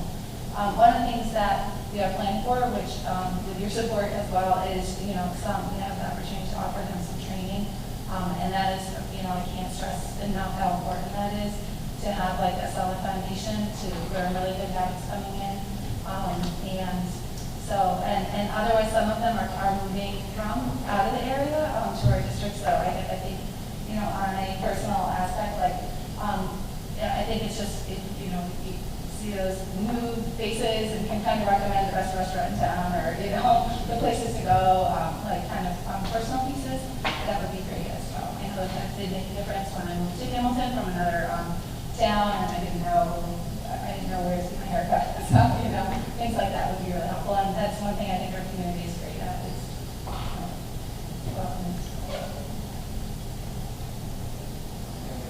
Can we send just a note from the board to all the new hires and just let them know who we are? Yeah, that would be I mean, I'd have to do that.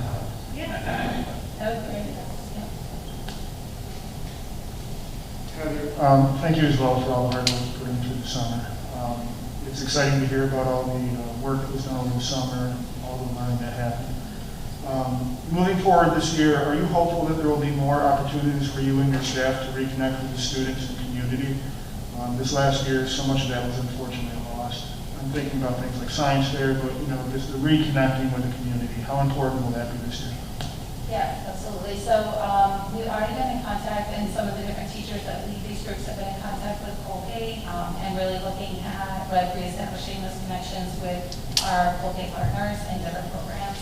And at this point in time, we are going to move forward with that. That will be following our guidelines as well as coming into the school. So that's a huge component to it. We do have, right at this point in time, plans for open house in a more traditional manner. Tomorrow, I'm so glad you said that. Tomorrow, Wednesday at 5 o'clock, we're going to be having a new family orientation that will be in person. So if there's any new families out there, please come. I'll meet everybody at the front doors, the main entrance. So we're going to have that in person as well. So teachers are setting up pre-K and kindergarten meet the teacher nights in person, although they are asking them to make some 15-minute appointments so that we are trying to just spread the families out as well. But those are all really positive steps that are coming. So we're really happy to have that connection. We really missed that connection. So some of our writer celebrations that we've had, held in our elementary classrooms, I know teachers are really hoping to do a lot of those pieces, science fair like you mentioned, and open house, pieces like that. And we also hope to, we talked a little bit about parent conferences, and some of the good things that have come from this year is that, like for some parents, it is more convenient to do Google Meet. So we'd like to hold on to those options to offer both. So in some cases, it's a nice thing. What we've learned is that we can do things kind of efficiently and help parents in cases like that. So we want to be able to continue some of the things that have been more convenient for parents.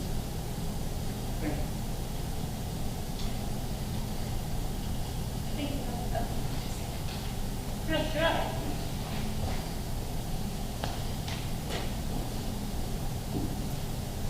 Save the best for last, I see. So from the outside in, the August of the Director of Technology is somewhat boring. So I'm going to keep my remarks sort of brief and try to distill it down to a couple of themes. So really, the technology department is trying to make the school as ready to go on day one as possible. The idea is for students and teachers to get into their classrooms and have everything that they need, working exactly how they need it the minute that they come in. That's a lofty goal, but it is one we've set nonetheless. So that involves things like making sure that all of our software contracts are up to date, making sure that all the machines are cleaned and in working order, making sure they've all been assigned to students because you do have a one-to-one device program, making sure they're all distributed in the classrooms where they'll be on first period on day one, sort of pedestrian things like that. And then it's a matter of, making changes to databases so that when elementary teachers go to do their F&P tests the first time, that everything is ready to go for them, or when they, go to launch the NWA after everything is working properly. So that's sort of what August looks like a little bit. Another thing that we've done is that Mr. Dowsland asked me to take a look at the website. I believe he said something along the lines of, there are some things on the website that are no longer accurate or out of date.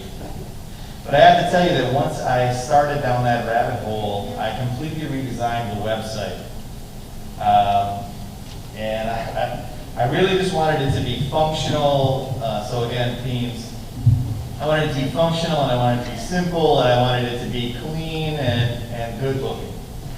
But most importantly, I wanted the number of clicks that it takes you to get where you need to go to be minimized to the smallest number possible. And I started to think, because I've got my own kids in school, what do I actually go to the school's website for anymore anyway? And there's really only a few things, right? You go to look at sports schedules, upcoming dates, news items maybe. Maybe you look at, the directory because you want to contact somebody. And then, I don't know, maybe you see some pictures. So I'm trying to trim everything that's superfluous so that our website is functional and beautiful. I would love parent input. I'm sure that most of you have seen the new website. You can feel free to come up and speak with me anytime you want, or email me, give me a call. I often go to the website for X. I'm looking at analytics, but maybe I've missed it. But, keep that thing in your mind. I want it to be simple and beautiful and easy to use. We've been working on the reopening plan, another theme, as you've seen. Tomorrow, I'm very excited. We've got a professional trainer coming in from Promethean Corporation. She'll be here tomorrow at 8 a.m. I had a meeting with her today. She's very excited to come to Hamilton. We actually have quite a few teachers. We're going to have probably 22 or 23 teachers attending that training. And then when that training is over with, they'll all be experts, and hopefully we'll be able to turnkey to the teachers who weren't able to make that training. And that's my August. Questions from the board? Chris, I'm going to say it. What's that? Are there any plans for the calendar? That's driving me nuts. Which calendar is that? The calendar, so that it can be like subscribable, Yeah. and updates would automatically go into your calendar. So we're waiting. You probably have not received your school calendar yet in the mail. So I'm closely in contact with Mrs. Curley, and that is exactly what's going to happen. You notice there's a blank space underneath the columns, right? And it says something like calendar events coming soon or something like that. That is where all those events will appear. So again, that's useful information that you want at your fingertips. That's going to be right there on the front page. I'm going to plug in all the events for the entire year once the calendar is finished. Thank you. Of course. Thank you as well for all your hard work as always. You talk about the website, it looks great. Thank you. What would developing a district app entail? Would that be a worthwhile pursuit? So some districts actually have done that, and they've worked with some independent app developers, which is what we could do. I would reach out to, I have some contacts who I could reach out to from my former life as an integration specialist. So if we are interested in that, we could. What we would need to decide is how we could be better served by an app, what sorts of information we would like to provide through the app. It's not as complicated as you think. We would just need to figure out exactly what we wanted the app to do. But what the app could do currently, that the website doesn't always do amazingly, is push more information to you rather than having you go and seek it out. We do have a simple RSS feed, but people haven't used RSS feeds in 10 years probably, since Google Feed Reader went out of business. So that could be helpful. You already lost me. Okay, sorry. I will revert all technology. Back to the website. Sure. Just remember that it's not always parents that go to the website. Yes, Sometimes of it'll course. be, a retired community member that wants to find,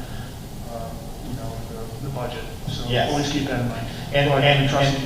and there are things, of course, that we require to post on our website as well. So I'm always keeping that in mind too. Thanks so much. Sure.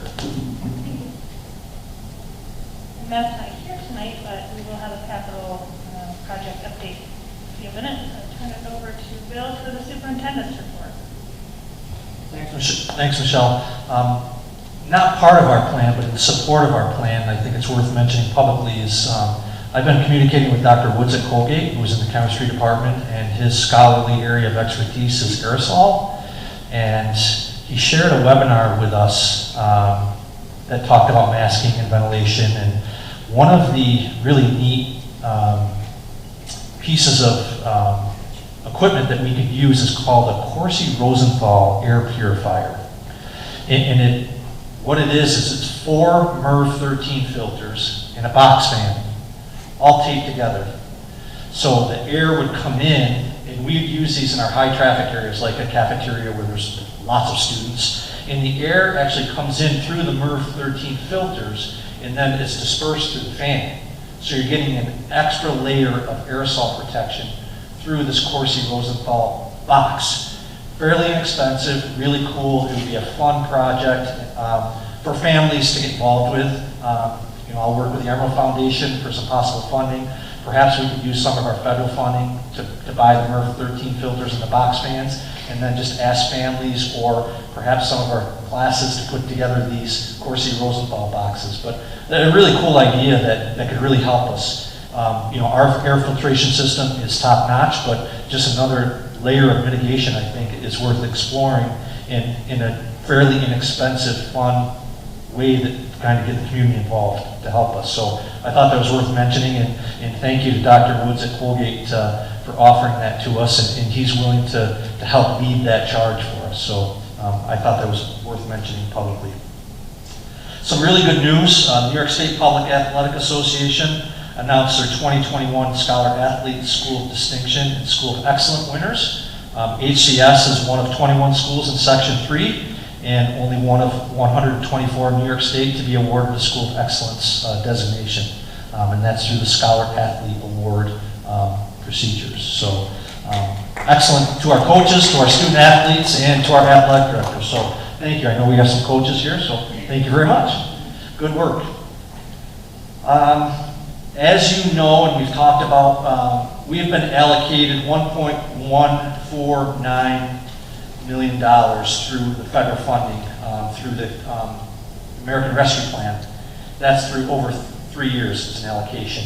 I've shared with you a tentative draft that we've come up with on what we would like to expend those dollars on over that 3-year period. It's broken down so I can just share publicly a summer school program, an after-school program, a part-time AAS math teacher, behavior support specialist, 2 teacher aides, monies allocated to remote learning, some instructional technology replacements, and some building equipment, maintenance equipment for mitigation purposes.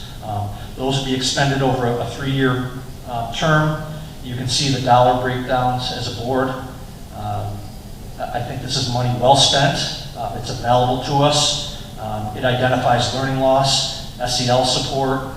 It hits all the targets. This is actually money that is very targeted. Under the grant program, you have to expend certain expenditures in certain areas and have a narrative that goes with that, and that gets submitted to the state for approval. So this is our tentative plan that I've shared with you. We'd like to submit this to the state with a narrative, and I think it supports what we need and expends the money appropriately and efficiently. So if you have any questions on that. I don't really necessarily have any questions. I just worry about, we always worry about that drop off when this money goes away. There's a lot of positions here that I worry about how we navigate that drop off when this money goes away. There are, and for instance, I'll just share with you our part-time EAS math teacher. We're looking at bringing back a retired teacher who is well aware that this money will go away after 3 years, and they're okay with that. Obviously, we're going to try to continue within our general budget if we can, some of these services that we put in, but quite honestly, we may not be able to. So we're very careful with how we expended this money, knowing that in 3 years, potentially a 4th year, it could go away. So once we have this money and start spending on this budget, how much flexibility do we have to say, you know, that's maybe we don't need 2 teacher aides, or we need more behavior specialist support. You know, what are the flexibilities in kind of reallocating within this budget? We do have some flexibility. Unfortunately, any change, they're coded expenditures, so that we'd have to change our application process through SED, resubmit, get their approval, and then go forward. So it's a bit of a process, but there is flexibility, yes. Bill, this is very exciting, and so thank you, Matt, too, because I'm sure that's a big Absolutely. part of this. Yep. We talked a lot about Tetris, how important it is to identify the needs that you've done and make sure the right fund is being used for that. It appears that that is the case. And the remote learning, you know, the plan doesn't have remote learning, but this is in the expectation that there will be remote learning that takes place. Correct. You know, and I know the question was brought up tonight, and this is a prime example. Let's say we have an entire class that's quarantined, and we have to go to, you know, let's just say, like in the example of last year, first grade, the entire class was quarantined. We would have to switch to virtual instruction for that entire class. And this would identify somebody to help support that, and support possibly staffing or materials to deliver that remote instruction. Very good. I do have a question that is beyond this. I can wait till later to ask. Sure. Okay, thank you. Any other questions on anything else? Sorry, I'll just chime back in. I thought you wanted more questions about it. No, anything. Okay, so to clarify, Yes, when does the reopening plan that we just approved tonight go into effect? tomorrow. I'm remembering something I should have asked during the remote, the real plan, but it's reminded me of it. How much are we expecting kids to once again carry everything back to doors? I'm worried about kids' bags.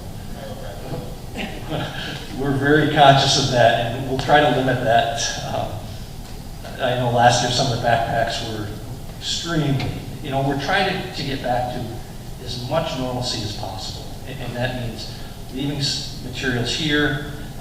Some materials will have to go home, obviously, but you know, extracurricular activities, outside organizations, to the extent possible, we're trying to return to some normalcy. We understand that's where we want to go, that's where parents want us to go.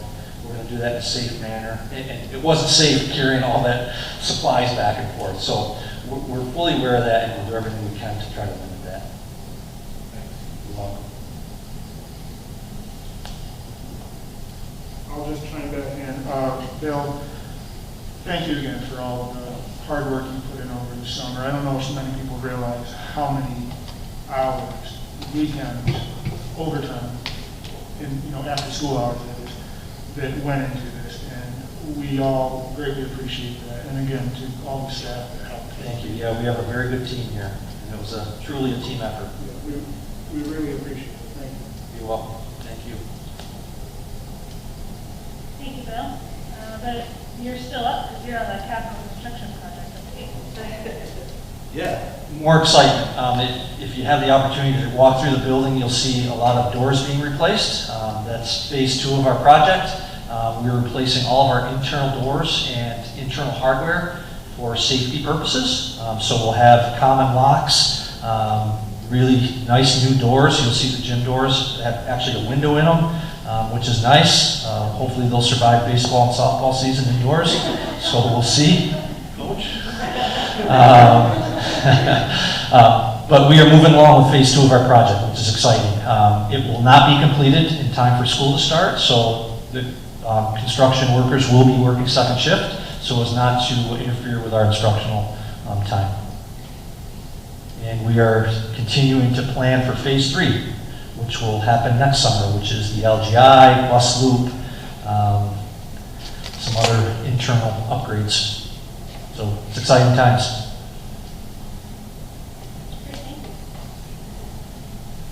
That brings I'm sorry. This is my area. Product and labor shortages. How has that affected us, and how do we foresee that being an issue moving forward? Product shortages have definitely affected us. That's why we are not completed. The plan was to be completed before school started, but we are delayed with some of our doors being here on time and delivered to us, so that has put us behind schedule, hence having to work second shift during the school year. Labor, we're okay right now. Now, how does our opening plan relate to outside contractors within the school building? So they will have to follow all of our mitigating procedures. They'll be masked. They will, if they're sick, they have to stay home. Every one of our labor procedures they are going to have to follow. And last, to remind me again, do we still have a construction manager for this?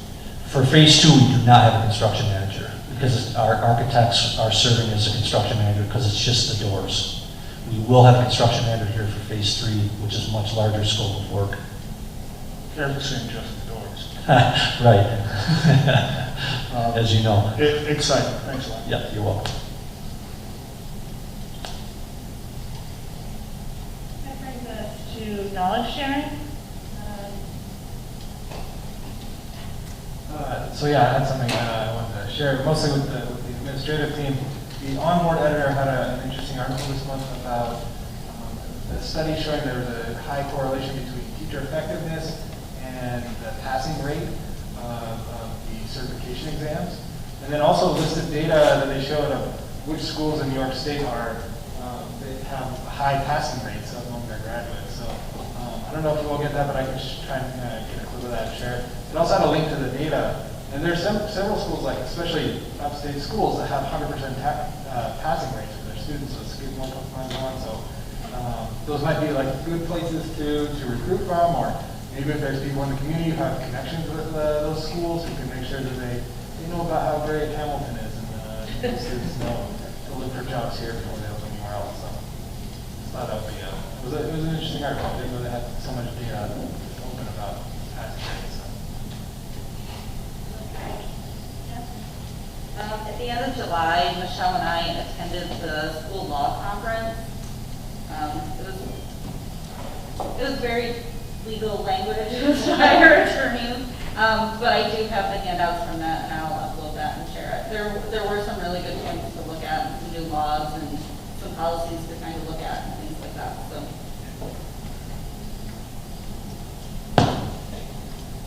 Anybody else this month? Again, this section is something that we as a board hope that we can share the knowledge that we're gaining once a month. Sometimes it might be all of us, sometimes it might just be one of us, but we do hope to share what we're learning here.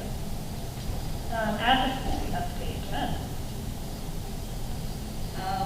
NISBA is in the midst of doing their summer congressional meetings. I have hopped on to some.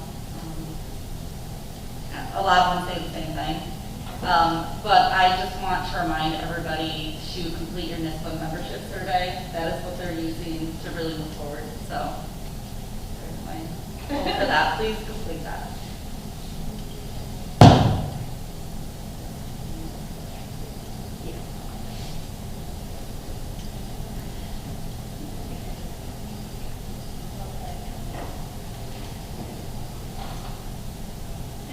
Time, I do believe that covers our agenda for the evening for the public session. Am I missing anything before I move on? There is a vote at the end, or there will be a vote at the end of executive session. We will reconvene for that. If you would like to stay in the auditorium while we go to exec session, you can do that. And we will reconvene on the feed as well, the same way. So I need a motion to adjourn to executive session regarding proposed litigation. I'll move. I'll second. All those in favor?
I need a motion to join a nationwide lawsuit by school districts against Juul Labs Incorporated, the largest seller of e-cigarettes in the United States, and other parties responsible for the production, marketing, sale, and distribution of e-cigarettes and vaping devices, and seek compensation for harm caused to the district or incurred costs in the form of staff time, disciplinary procedures, etc. Hold on, I'm not done. I know, right? And to appoint Ferrara, the law firm, and approve the agreement to provide legal services in connection with the pursuing claim for damages against Juul Labs and other consistent with the recital to the author and to authorize the superintendent to take all steps necessary for the district to become an active co-plaintiff to pending litigation on behalf of the school district nationwide by Parental Law Group and against Juul Labs and others. Wow. Right? I still move. Thank you. And I'll second. Okay. Bill, will there be a cost associated with this? There is no cost to the district. All those in favor? Aye. Opposed?